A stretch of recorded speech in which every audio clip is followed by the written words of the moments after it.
Good evening to you, friends. Greg and Liz here with you. It is one of the largest settlements in state history related to police brutality. The man who was shot and paralyzed by a state trooper now 7 years ago just received $9 million. Clifton Dilley was paralyzed from his waist down. Our Georgia Peck spoke with his attorney about the settlement and the closure he's getting despite his life being altered forever.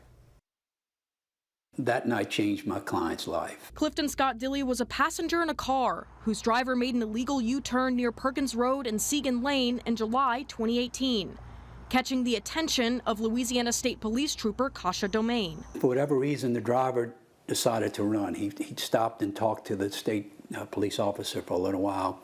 He decided to run. He ran to the car where Scotty was and said, "Run."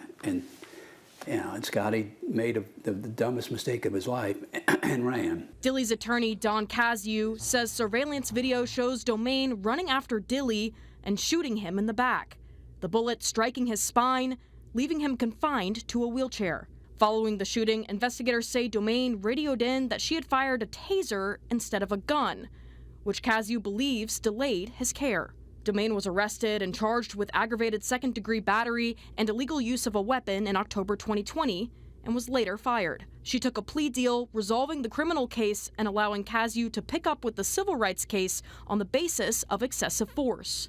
Dilley weighed in following a court hearing in 2022. And I'm cool with that because, again, I'm going for more the bigger picture here. Now, the state settled with Dilley for $9 million. But there are questions about whether Domain should have been a trooper in the first place.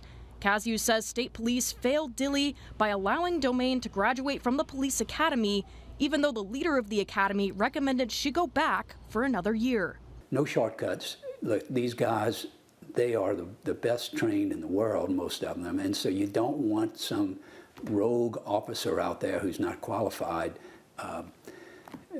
being out there to possibly hurt someone like Scotty in this case. Caziu says while his client will never be the same, he hopes this case will serve as a deterrent and a push for getting qualified officers on the road. Scotty will be dealing with this the rest of his life, but he is satisfied with the resolution. The state put up a big fight, and they need to defend their police officers.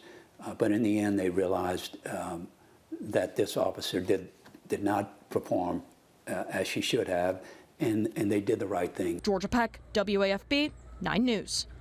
So that ex-trooper agreed during her conviction to never serve in law enforcement again. Her charges were ultimately expunged, meaning erased off of her record. So if you looked at her record, you would not be able to tell that this happened.